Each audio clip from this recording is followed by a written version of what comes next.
네, 반갑습니다. 7월 22일 수요일 장중시황 전달해 드리도록 하겠습니다. 자, 시장이 일단 강한 보합세입니다. 네, 일단 마이너스 출발하긴 했었는데 다시 플러스로 전환이 되면서 강한 흐름 진행이 되고 있고요. 상승 추세는 일단 지속적으로 만들어지고 있다 보시면 되겠습니다. 시장이 일단 올라가고 있다라는 거, 그거 하나만으로도 우리가 위안을 충분히 삼을 수 있겠고요. 더없이 중요한 거, 내려갔다가 올라가는 타이밍이기 때문에 이런 포지션들에서는 또 좋은 종목들이 탄생할 수가 있겠죠. 그래서 그런 종목들을 어디에서 골라야 되나, 어떤 쪽 어떻게 매매를 해야 되는지 또 그런 여부들에 대해서 좀 알아보도록 할 거고요. 너무 올랐나라는 부분에 대한 경계감, 또 이런 차익 매도 이런 것들이 좀 나왔을 수 있겠어요. 그래서 미국의 기술주들이 좀 하락했었던 그런 이유들도 마찬가지겠죠. 단기에 너무 올랐기 때문에 주가가 내렸다. 우리도 언택트 관련한 종목군들이 그런 모습들 보이고 있잖아요. 그래서 여기에서 이제 자연스럽게 주도주가 전환되는 포인트가 나오는 것인가, 또 지금 주도주를 평가받는 종목군들의 주가 포인트들은 크게 밀리지 않는 형태거든요. 또 뭐 현대차라든지 이런 종목들이 계속 상승세 유지하고 있기 때문에 그런 포지션들 생각해 본다면 괜찮은데 이런 느낌들을 좀 가지실 수 있을 것 같습니다. 그래서 주도주가 어떻게 바뀌고 있는지, 또 손바뀜은 계속 진행될 것인지, 이런 종목들이 계속 갈 수 있는 것인지에 대한 여부를 좀 확인해 보실 필요가 있겠고요. 기관과 외국인들 수급동향 살펴보시면은 둘 다 매도 전환이 되어 있습니다. 어제 외국인들이 강력하게 매수를 좀 많이 해줬던 것에 비하면 조금 오늘은 또 소극적인 모습이 나타나고 있죠. 그래서 단기적인 부분으로 대응하는 것은 아니겠습니다만, 그래도 매수 매도가 계속 그렇게 엇갈리면서 반복된다라면 약간은 좀 뭐라 그럴까, 제한적인 상승 이런 것들이 나와야 되지 않을까, 이렇게 판단이 되기도 합니다. 자, 차트 보면서 설명을 이어가 보도록 하겠습니다. 오늘 종합주가지수는 마이너스 출발했다가 올라왔어요. 그래서 뭐 흐름 자체는 지금 2234포인트 또 신고가를 쓰고 있는 상황이기 때문에 긍정적으로 우리가 받아들이시면 되겠죠. 뭐 불안할 부분이 전혀 없는 내용이고요. 그냥 쭉 유지만 하셔도 큰 문제는 없으리라 생각됩니다. 현재 이런 상태이기 때문에 종목들 보시면은요, 올라가는 종목들이 조금 더 가죠. 근데 좀 덜 올랐다 싶은 것도 있죠. 이 키스트 같은 경우처럼 올라오긴 올랐는데 조정이 나와야지 되는데 안 나오고 그냥 막 가는 것들, 이런 종목들이 어떤 반등이 좀 나오고 있고요. 또 한 가지는 이제 그 유진기업처럼 이렇게 돌아서면서 골든크로스 발생하는 종목들, 이런 종목들이 이제 반등세를 좀 보이고 있습니다. 유진기업 같은 경우는 일단 이렇게 저항대가 있기 때문에 지금 자리에서 왔다리 갔다리 하고 있는 모습이죠. 만약에 밑에서 사셨다 그러면은 단기적으로 한 10%대 차익 실현 챙길 수도 있겠습니다만, 보통 이런 포지션이라면 한 번 정도는 기대해 볼 만하죠. 돌아설 것인가 말 것인가 아직 확정되진 않았습니다. 그래서 뭐 좀 지켜보시는 것은 나쁘지 않겠습니다. 그래서 뭐 이 종목을 꼭 매수해야 된다 이런 포지션은 아니고요. 그냥 이런 관점들에 있는 것들이 주가 상승률을 보여주고 있다는 얘기죠. 그러니까 주도주라는 개념이 따로 있는 게 아니에요. 지금 특별하게 어떤 재료를 가지고 많이 올랐었던 주식들이 아니라 이제는 서서히 올라갈 수 있는 것. 유진기업 같은 경우도 레미콘, 이런 건축 이런 쪽 관련한 부분이기 때문에 SOC 쪽에서의 어떤 기대감이 있을 수 있단 말이죠. 그러니까 그런 경기 부양과 연결되는 포지션들이 분명히 나올 수 있다라고 판단하실 수 있겠고요. KB금융 같은 경우 계속 말씀드리고 있는데 오늘 뭐 모양 나쁘지 않죠. 그러니까 어제 같은 경우 이렇게 들어오는 자리 매수하시거나 또는 그 전에 이제 포지션들이 만들어졌을 때 매수하시면 되는데, 요 포지션도 지금 보시면 현대차하고 비슷하실 거예요. 자, 단기 데드크로스, 요때도 말씀드렸죠? 데드크로스 해소되는 시점부터는 매수가 괜찮은 자리. 그래서 이렇게 올라가는 모양새를 보이고 있거든요. 그러니까 KB금융 같은 경우는 이제 은행주 전체적으로 좀 올라가는 모습이겠습니다만, 요 내용들이 만들어지게 됐고, 또 미국에서 은행주들이 실적이 생각보다 나름 괜찮았어, 이런 기대감, 또 경기 부양이 나왔을 경우에 수혜를 입을 수 있어, 이런 기대감들이 은행주, 금융주 쪽에 들어가 있다라고 보시면 되는 겁니다. 시장이 약간 주춤하기 때문에 증권주들 잘 못 갈 수도 있겠죠. 하지만 이제 뭐 미래에셋대우죠. 미래에셋대우 요거 보시면은 계속 올라가고 있어요. 시장이 잘 못 가기 때문에 올라간다 이게 아니라 오늘 시장이 내려가든 말든 관계가 없는 거죠. 증권주들은. 왜? 앞으로 미래가치를 이미 봤기 때문에. 거기에다가 일단은 상승 추세 계속 유지하고 있기 때문에 시장에 대한 관점은 증권사 쪽에, 증권주 쪽에 또 집중될 수도 있는 가능성을 열어놨다 보시면 되는 겁니다. 그래서 지금은요, 많이 올라오지 않은, 하지만 이러한 상황들이 개선될 것으로 생각되는 그런 종목들 위주의 상승이 나타나고 있다는 얘기입니다. 그래서 만약에 이제 이런 위치에 있는 종목들이 약간의 뭐 하락에 대한 그 어떤 변동성을 보인다거나 변화가 조금 이제 시원하게 올라가지 못한다라면 그 시점에서는 그냥 기다려 주시거나 아니면 아예 추가 매수를 더 해버리시거나 이렇게 가시는 것도 나쁘지 않아요. 비중이 빵빵하게 커졌는데 주가가 더 크게 상승했다? 더 좋은 일이 될 수가 있겠죠. 반면 코스닥 같은 경우는 조금 약한 모습 보이고 있습니다. 왜냐하면 경기 회복, 뭐 백신에 대한 기대감, 뭐 이런 것들 나오면서 전체적으로 이제 시장이 좋아질 것이다라는 기대감이 작용하는 거죠. 그러니까 재료에 대한 부분들의 주가 상승했었던 것들은 너무 올랐다라는 느낌 때문에 단기적 차익 실현이 들어가는 내용이지만 시장 전체적으로 바라봤을 때 상승할 수 있었던 배경을 보게 된다면 네, 이제 이 지그시 상승할 수 있는 그런 성장주들 위주로 같이 갈 수 있게 되는 거죠. 그러니까 미국 시장도 다우지수는 상승했는데 나스닥은 하락한 이유가 거기에 있다고 보시면 될 것 같고요.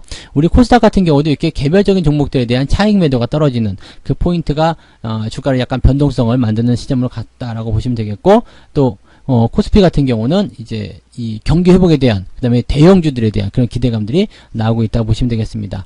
특히 현대차 같은 경우는 지금 밀리지 않고 있는 모습이에요. 물론 여기 부담스러운 자리이긴 합니다. 근데 거래량 줄었죠? 거래량이 늘어나지 않은 상태에서 횡보 또는 아래쪽 조정이 나오는 것은 긍정적입니다. 왜냐하면 들어간 물량이 나오지 않았다는 것을 의미하죠. 들어간 물량이 나오지 않았다면 언젠고 출구를 지키고 있으면 나오게 되어 있다는 얘기죠.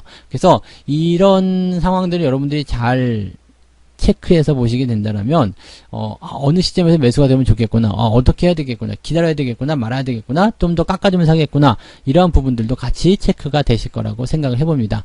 그래서 주도주가 일단은 성장주 쪽으로 좀 옮겨가고 있다라는 분석들이 계속 나오고 있어요. 그러니까 실질적으로 언택트라든지 이런 쪽에서의 어떤 기대감들이 당연히 있었겠습니다만, 최근에 뭐 네이버라든지 이런 종목들 계속 주가가 하락세를 보이고 있다 보니까 아무래도 여기에서 부담감 느낄 수밖에 없겠죠. 이 종목도 역시 말씀드렸지만 여러분들 주가가 내려갔다고 해가지고 무조건 사는 게 아니에요. 30만원짜리가 27만원, 26만원 나왔다, 그래서 나는 매수해야지, 이렇게 접근하시면은 정말 안 되고요. 조정이 충분히 지나가고 난 다음에, 조정이 끝나고 난 다음에 매수해야 된다는 거, 그걸 잊으시면 안 됩니다. 그래서 단기에 올라간 종목 따라 들어가서 피 보시는 분들 굉장히 많습니다. 굉장히 피곤한 일이거든요. 그러니까 단기에 올라갈 때는 그냥 놔두세요. 놔두시고 아예 내가 원하는 가격에 들어왔을 때, 내가 원하는 가격까지 떨어졌을 때, 그럴 때를 이용해서 매수하시면 조금 더 유리하지 않을까, 이렇게 생각이 될 수가 있겠습니다. 뭐 그 외에도 지금 보시면은 이제 뭐 카카오라든지 이런 종목들 당연히 네, 포함이 되어 있겠죠. 그래서 이런 종목들 지금 다 이렇게 약세를 보이고 있는 모습이고요. 지금 카카오 같은 경우는 아직 데드크로스가 나오지 않았지만 데드크로스가 나올 것으로 생각되고 있습니다. 그래서 내려갔다 해가지고 바로 공략이 들어가시는 것이 아니라 충분히 내려갔는지 그 여부를 꼭 확인을 하시는 것이 유리하다, 이렇게 보시면 되겠습니다.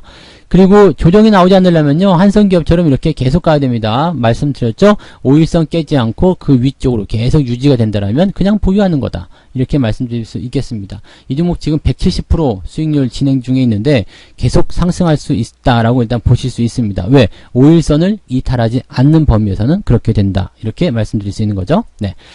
자, 수급동향 살펴볼게요. 수급동향 오후에 어떻게 변할 수 있는지 키워드를 가지고 있습니다.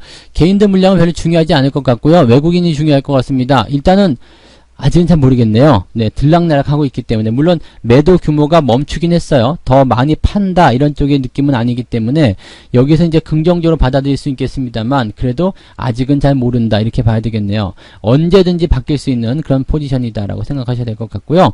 일단은 뭐 10시가 넘어간 시점이기 때문에 약간의 이제 어떤 차익 매도라든지 그 다음에 기타 털어져야 할 매도 물량들은 다 나왔을 거라 생각합니다. 그러니까 그런 식으로 판단하시게 된다라면 아무래도 뭐 흐름 자체가 가지고 있는 것들은 네, 뭐 오후에 조금 더 긍정적인 대수이지 않을까 생각합니다. 매도가요, 이렇게 오늘 저점권 뭐 이게 한 7,800억 된 것 같은데요, 여기 구간을 넘어가지 않으면 된다는 이야기죠. 그러니까 이 구간을 넘어가지 않고 위쪽에서 계속 놀아준다거나 아니면 아예 아싸리 위쪽으로 올라서서 흐름이 만들어진다면 거기에서 좋은 기대감이 또 형성될 수도 있을 거라 생각합니다. 그러니까 그런 포지션들을 우리가 봐주시면 되지 않을까 생각돼요. 그러니까 단기 급등주들도요, 이렇게 우리가 매도라든지 이런 것들을 볼 때 바로바로 파는 것이 아니라 저렇게 좀 아래로 조정이 들어올 때는 일단은 매도하고, 또는 뭐 장기로 보유하시는 분 그냥 가져가셔도 되겠습니다만, 단기로 보시는 분들은 수익을 일단 챙겨놓고 그 다음에 충분히 조정을 받고 돌아설 때 그 자리를 이용해서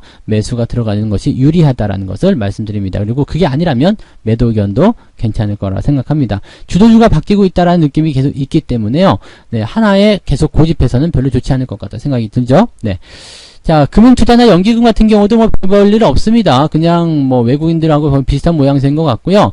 금융투자는 일단 뭐 하락세를 계속 보이고 있기 때문에 단기적 조정에 대한 관점들을 보고 있는 것이 아닐까 생각이 좀 듭니다. 금융투자 물량이 확산이 되더라도 뭐 당장 시장에 큰 영향은 없겠습니다만 그래도 이렇게 수급 주체가 하나가 매도를 치고 있다 그러면 약간은 이제 우리가 조심은 해야 되겠다. 관망을 좀 해야 되겠다. 이런 식으로 봐야 되겠죠. 자, 어떤 종목 사고 팔았는지 한번 살펴보도록 합니다.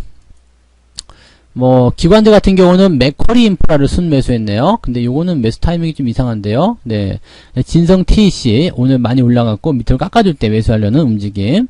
한국 BNC 뭐 지금 아직 시간이 얼마 안 됐기 때문에 아마도 그 종목에 대한 관점들이 이제 크게 잡히지 않았던 것 같아요. 그리고 뭐 매도가 훨씬 더 많은 편이죠. 삼성전자나 TSI 이런 종목들 지금 매도를 치고 있는 상황이라서 매도가 훨씬 더 많이 나온 그런 상황이라서 전체적으로 주가에 대한 움직임들 좀 약세를 보이고 있다 이렇게 보시면 되겠습니다. 반면 외국인들 같은 경우는 뭐 맥쿼리 인프라를 팔고 있어요. 저는 이것들 현재로서는 파는 게 더 유리하지 않나 생각되고요. 은행주도 열심히 들어갑니다. 네, 은행주도 어제 말씀드렸죠. 어제 그저께 계속 말씀드리고 있는데 이런 은행주들에 대한 관점들은 여러분들이 계속 생각하고 계셔야 돼요. 지금 기업은행도 괜찮고요. 신한지주도 괜찮고요. KB금융도 괜찮고요. 뭐 금융자 붙어있는 것도 다 괜찮아요. DGB 금융지주 이런 것들 다 괜찮고요. 일단 경기 부양, 앞으로의 성장성 이런 것들 생각하신다면 금융주 한 마리 몰고 가시는 것도 괜찮을 것 같다 생각이 듭니다. 그러니까 이런 것들은 뭐 정식으로 추천하는 종목은 아닙니다만 관심권에 놓고 보시면 네, 시장의 상황에 따라서 같이 움직여 줄 수 있다라고 봐주시면 되겠죠. 자, 그래서 오늘 여기까지 일단은 장중시장 설명을 드리고요. 제가 오늘은 방송국에 가야 되는 날이기 때문에 저녁 시황이 조금 늦어질 수 있다는 거 감안해 주시기 바라고요. 뭐 장중에 특별한 변동은 없을 거예요. 일단 수급 동향만 봐서는 뭐 현재 상태가 유지가 된다거나 아니면 오히려 좋아진다거나 둘 중에 하나가 아닐까 생각되니까 뭐 크게 어려움 없이 가실 수 있을 거라 생각합니다. 시장에 대한 관점은요. 너무 무리하지 말고요. 천천히 가시면 좋겠습니다. 조급하게 뭐 막 매수를 한다거나 또는 손실이 조금 난 종목인데 팔아먹고 또 새로운 종목을 갈아서 한다거나 이렇게 하지 마시고요. 천천히 조급하지 않게 그렇게 진행해 주실 것을 권장해 드립니다. 자, 오늘은 여기서 마무리하고요. 저는 마감 시황 때 다시 돌아와서 이야기해 드리도록 하겠습니다. 오늘 남은 시간 동안에도 성공 투자하시기 바랍니다. 고맙습니다. 본 방송에서 제공되는 모든 정보는 투자 판단의 참고 자료이며 투자의 최종 책임은 본 방송을 이용하는 본인에게 있습니다.